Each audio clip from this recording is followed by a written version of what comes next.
انا للہ و انا الیہ راجعون، انا للہ و انا الیہ راجعون۔ برادران عزیز و خاران محترم، آپ تھک گئے ہوں گے، آپ کو حق ہے کہ آپ تھکن کا احساس کریں۔ پہلی محرم سے جو صف عزا آپ نے بچھائی تو آپ مسلسل عزاداری میں مصروف رہے، گریے میں مصروف رہے، ماتم میں مصروف رہے۔ ہر شب آپ نے کسی نہ کسی شہید کا ماتم کیا ہے، اور آج اذان علی اکبر سے لے کر مسلسل عصر عاشور اور شام غریمہ کی اس مجلس تک آپ مسلسل ماتم میں مصروف رہے۔ اگر آپ تھکن کا احساس کر رہے ہوں تو واقعاً آپ کو حق ہے، مگر عزیزوں آپ کو بھی معلوم ہے اور مجھے بھی معلوم ہے کہ کچھ دیر کے بعد آپ کو بھی سونے کا موقع ملے گا، ہم سب کو آرام کا موقع ملے گا۔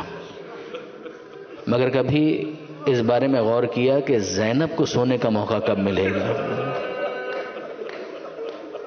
ام کلثوم کو سونے کا موقع کب ملے گا؟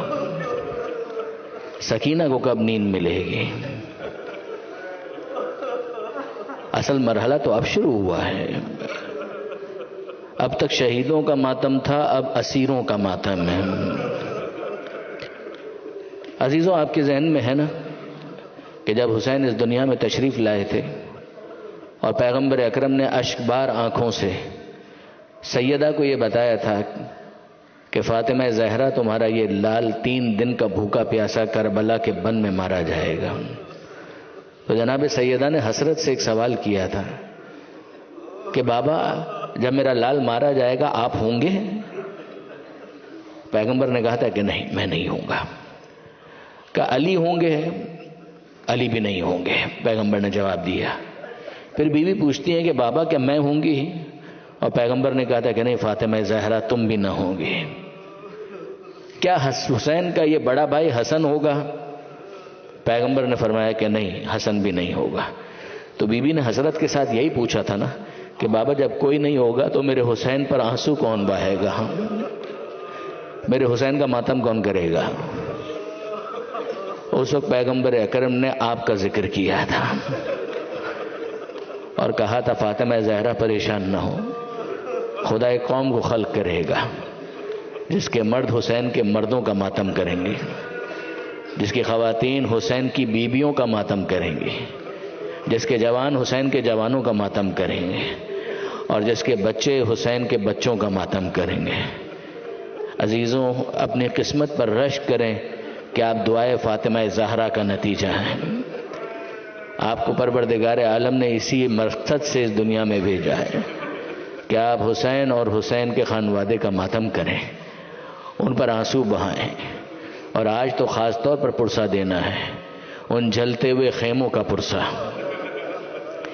ادھر صدائیں گونجنے لگیں علاقت قتل الحسین بکربلا، علاقت ذبح الحسین بکربلا۔ حسین کا سر نو کے نیزہ پر بلند ہو گیا۔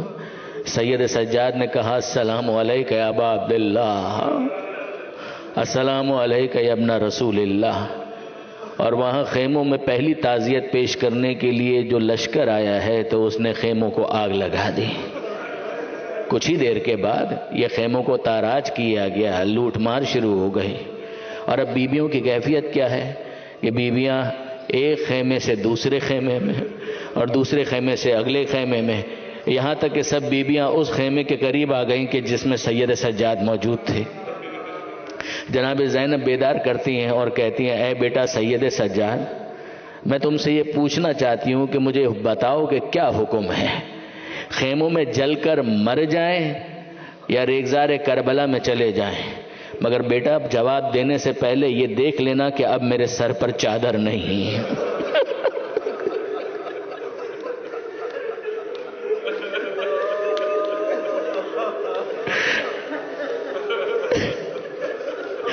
بیٹا جو تمہارا جواب ہو، مگر اتنا دیکھ لینا کہ اب میرے سر پر چادر نہیں ہے۔ اور میں کہوں کہ سید سجاد یہ بھی دیکھ لیجئے کہ سکینہ کے کانوں میں گوہر بھی نہیں ہے۔ کانوں سے بہتا ہوا خون بتا رہا ہے کہ کسی شکی نے بی بی کے کان سے ان گوہر کو، ان بالیوں کو چھینا ہے اور اس طرح سے کھینچا ہے کہ جناب سکینہ کے کان زخمی ہو گئے۔ اور اب سید سجاد کہتے ہیں پھپھی اماں علیکن بالصحرا، صحرا کربلا میں نکل جائیے، پردہ ساقط ہو گیا۔ اور اب جناب زینب خانوادے کو لے کر کربلا کے صحرا میں آ تو گئیں، مگر کسی نے بعد میں سید سجاد سے سوال کیا تھا کہ آقا سجاد یہ تو بتائیے کہ جب خیمے جل رہے تھے تو آل محمد کا یہ گھرانہ کس طرح سے کربلا کے ریگزار پر آیا؟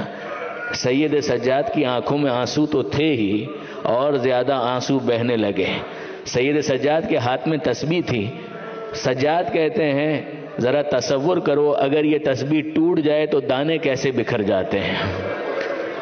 جس طرح سے تسبیح ٹوٹنے پر دانے بکھر جاتے ہیں، اسی طرح شام غریبہ میں علی اور زہرا کا خاندان بکھر کر رہ گیا۔ کسی نے پھر پوچھا کہ مولا بتایا جاتا ہے کہ جب آگ لگی ہوئی تھی اور خانوادہ آل محمد خیموں سے نکل رہا تھا تو بار بار زینب کبریٰ ایک جلتے ہوئے خیمے کے اندر جانے کی کوشش کر رہی تھی۔ بار بار ایسا محسوس ہوتا تھا کہ جیسے اس خیمے کے اندر کوئی بہت قیمتی چیز موجود ہے، اور جناب زینب اس خیمے کے اندر گئیں آگ سے اپنے آپ کو بچا کر، اور پھر کوئی گٹھڑی نما چیز اپنی پشت پر لاد کر باہر نکلی۔ مولا وہ کون سی ایسی قیمتی چیز تھی کہ جس کو بچانے کے لیے، جس کو اٹھانے کے لیے جناب زینب اپنے آپ کو بار بار خطرے میں ڈال رہی تھی؟ سید سجاد کا جواب سنیں گے۔ سید سجاد کہتے ہیں وہ کوئی اور نہیں تمہارا امام تھا۔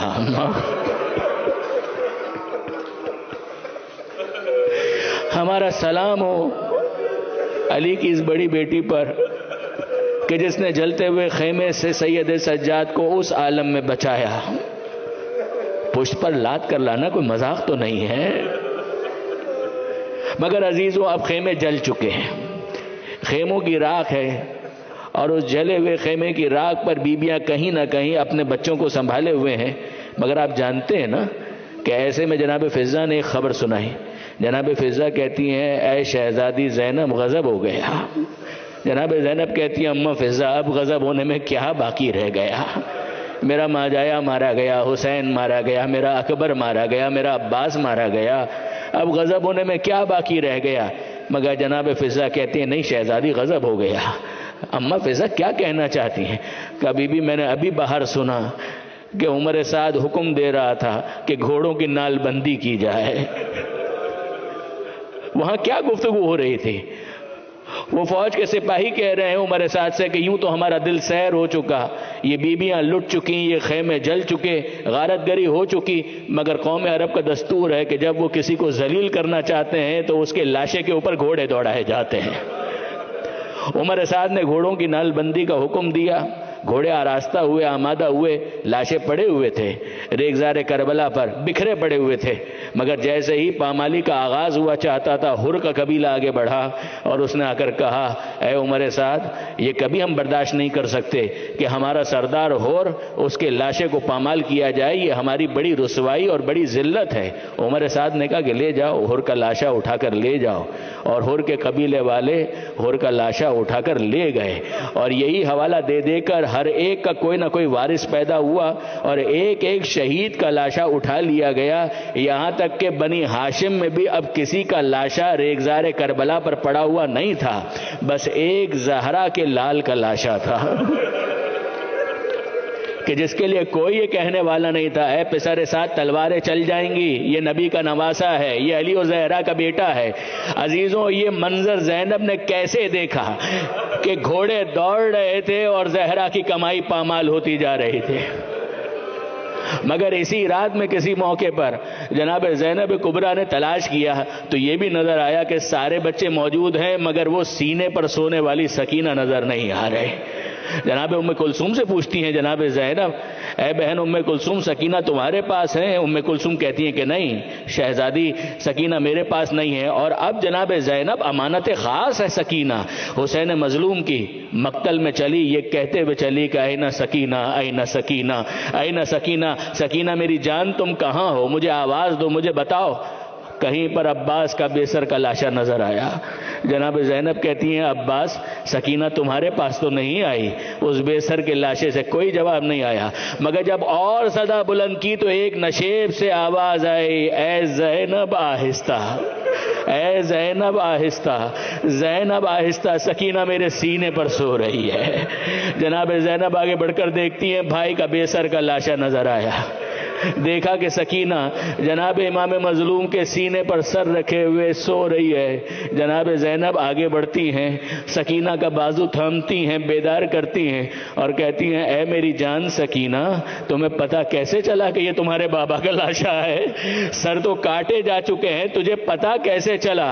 عزیزو سکینہ جواب دیتی ہیں کہ پھوپھی اماں میں مقتل میں آئی اور میں فریاد کر رہی تھی، اے بابا تجھے معلوم ہے نا تیری سکینہ کو تیرے سینے کے سوا کبھی نیند نہیں آتی۔ اے پھوپھی اماں اس بے سر کے لاشے سے آواز آئی، الیہ الیہ یا بنیہ، اے سکینہ یہاں آ جا، میں ہی تیرا بابا ہوں۔ اور پھوپھی اماں جب میں نے پہچان لیا کہ یہ میرے بابا ہے تو میں نے بابا کے سینے پر سر رکھ دیا۔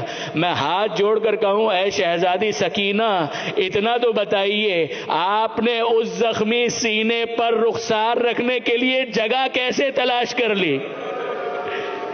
جس کے بارے میں امام معصوم کا جملہ ہے کہ حسین اتنے زخمی تھے کہ انگوٹھی میں نگینے کے برابر جتنی جگہ ہوتی ہے اتنی جگہ بھی حسین کے جسم پر سلامت نہیں تھی۔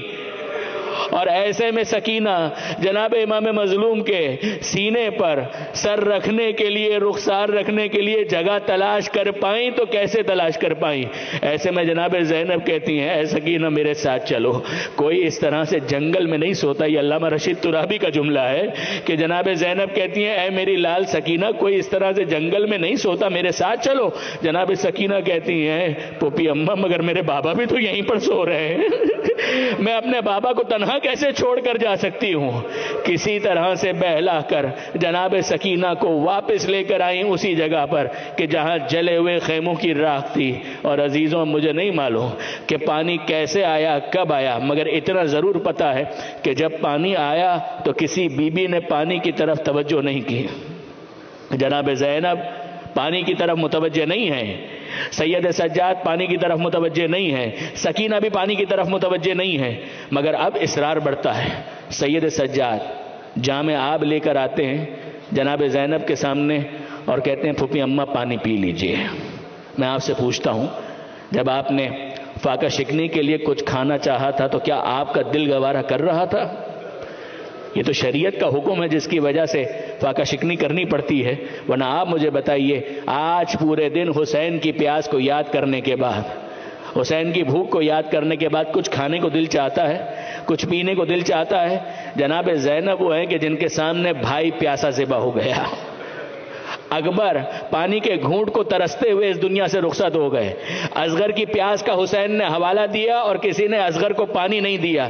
اب اگر پانی آئے تو کیا زینب کا دل چاہے گا کہ وہ پانی پئیں؟ مگر سید سجاد اصرار کر رہے ہیں پھوپھی اماں پانی پی لیجئے۔ جناب زینب نے کہا اے بیٹا سجاد میں پانی نہیں پینا چاہتی۔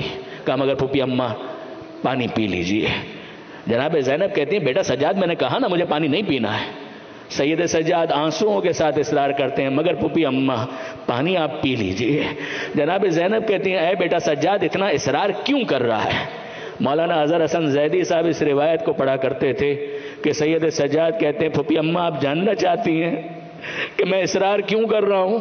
میری ان انگلیوں کے درمیان ذرا دیکھیے آپ کو کیا نظر آتا ہے۔ سید سجاد نے اپنی انگلیوں کو جناب زینب کے سامنے کیا اور اب جناب زینب ان دونوں انگلیوں کے درمیان وہ منظر دیکھتی ہیں کہ جنت کا منظر ہے، حوض کوثر کے پاس حسین بھی ہیں، نانا محمد مصطفیٰ بھی ہیں، بابا علی مرتضیٰ بھی ہیں، ماں فاطمہ زہرا بھی ہیں، بڑا بھائی حسن مجتبیٰ بھی ہیں، ہاتھ میں کوزہ ہے، جام آب ہے، پیغمبر اکرم کہہ رہے ہیں اے میرے لال حسین تو امتحان میں کامیاب ہو گیا، اے میرے لال پانی پی لے۔ حسین کہتے ہیں مگر نانا میں پانی نہیں پینا چاہتا۔ علی کہتے ہیں اے میرے بیٹے پانی پی لے، سیدہ کہتی ہیں اے میرے لگتے جگر پانی پی لے، حسن کہتے ہیں اے بھائی حسین پانی پی لو، تم اپنے امتحان میں سرخرو ہو چکے، مگر حسین کہتے ہیں کہ نہیں ماں زہرا میں پانی نہیں پی سکتا۔ جب سب پوچھتے ہیں کہ کیوں پانی نہیں پینا چاہتے تو حسین ایک جملہ کہتے ہیں میں کیسے پانی پی لوں، ابھی میری زینب پیاسی ہے۔ پھوپھی اماں اگر آپ یہاں پانی نہیں پیئیں گی تو حسین وہاں پانی پینے سے انکاری ہیں۔ جناب زینب نے آپ کا جام تو لے لیا مگر اب آگے بڑھی اور آگے بڑھ کر سکینہ کو بیدار کرتی ہیں۔ سکینہ کی نیند کسی طریقے سے آنکھ لگ گئی تھی، سکینہ کو بیدار کرتی ہیں اور کہتی ہیں اے میری جان سکینہ ذرا اٹھو، پانی آ گیا پانی پی لو۔ سکینہ نے سنا پانی آ گیا، بے اختیار کہنے لگی کیا میرے چچا عباس آ گئے؟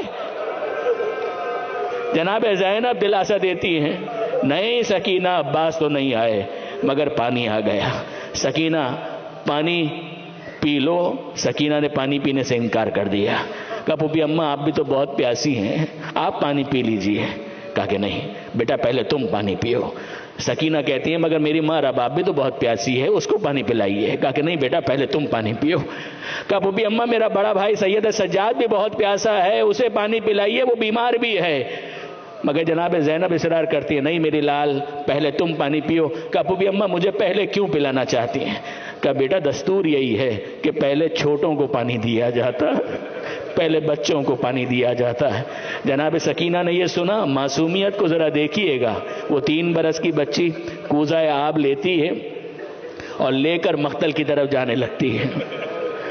جناب زینب کہتی ہیں سکینہ کہاں جا رہی ہو؟ کہا پھوپھی اماں دستور تو آپ ہی نے سمجھایا ہے کہ جو پہلے چھوٹا ہوتا ہے اسے پانی دیا جاتا ہے، آپ نے مجھے پانی دیا اس لیے کہ میں آپ کے سامنے سب سے چھوٹی تھی، مگر پھوپھی اماں یاد کریں میرا بھیا اصغر مجھ سے بھی زیادہ چھوٹا ہے، میں پہلے اپنے بھیا علی اصغر کو پانی پلاؤں گی پھر اس کے بعد خود پانی پیوں گی۔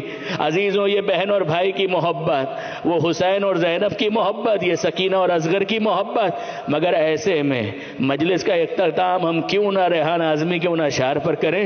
وہ کہتے ہیں ساعت شام غریبہ، زینب کو کیا یاد آ رہا ہے؟ زینب کو کون یاد آ رہا ہے؟ ساعت شام غریبہ یاد وہ عباس کی، جب نہ تھا کوئی بھی واری ماں سوائے بے کسی، غم زدہ کے ہاتھ میں ایک چوب خیمہ آ گئی، بن گئی زینب علی عباس بھی شبیر بھی، سہم بچوں کے لیے بنت علی تھی پہرہ دار، سب کو دیتی تھی تسلی خود مگر تھی اشک بار، ناگہا دیکھا چلا آتا ہے جیسے ایک سوار، تھام لی باغ فرس بی بی نے ہو کے بے قرار، بولی اب کیا لوٹنے آیا ہے، سب تو لٹ گیا، جل گیا اسباب سارا بھائی میرا مر گیا، لوٹ جا دیتی ہوں تجھ کو مصطفیٰ کا واسطہ، میں نبی زادی ہوں میں زینب ہوں بنت سیدہ، مصطفیٰ کا نام سن کر ہو گیا وہ بے قرار، ڈال کر باہیں گلے میں ہو کے بولا اشک بار، میں تیرا بابا علی میں تیرا بابا علی مشکل کشا ہوں غم گسار، اب تو خیمے میں چلی جا میں بنوں گا پہرہ دار، باپ کو دیکھا تو غم سے اور سینہ پھٹ گیا، دجلہ آنسو جو تھا آخر کو بے قابو ہوا، بولی زینب مرتضیٰ سے کر کے یہ آہو بکا، کٹ گیا کنبا میرا بابا چھنی میری ردا، اکبر و اصغر سے دھارے قاسم و عباس بھی، چل گئی شبیر کے حلقوم پہ بابا چھری، میں در خیمہ پہ بابا ہاتھ ملتی رہ گئی، سو گیا دریا کنارے جا کے ابا سے جری۔ عزیزو یہ ساری باتیں زینب نے بابا سے کی ہیں، مگر علماء کہتے ہیں کہ جو پہلی بات کی تھی وہ کیا تھی؟ وہ شکوے بعد میں کہ اب آئے ہو بابا، اب آئے ہو بابا جو ابھی آپ نے سنا، مگر وہ سارے شکوے بعد میں۔ جب بابا کو دیکھا ہے تو زینب پہلے آئیں، بیویوں کے پاس آئیں اور کہنے لگی اے رباب، اے ام کلثوم، اے لیلا، اے رقیہ، کہیں کوئی دیکھو نا، اگر کوئی ایسا کپڑے کا ٹکڑا باقی ہو کہ جسے میں سر پر رکھ کر چادر کی جگہ استعمال کر سکوں تو مجھے دو، ارے مجھے حیا آتی ہے، میں پہلے کبھی بابا کے سامنے ننگے سر نہیں۔ ماتم حسین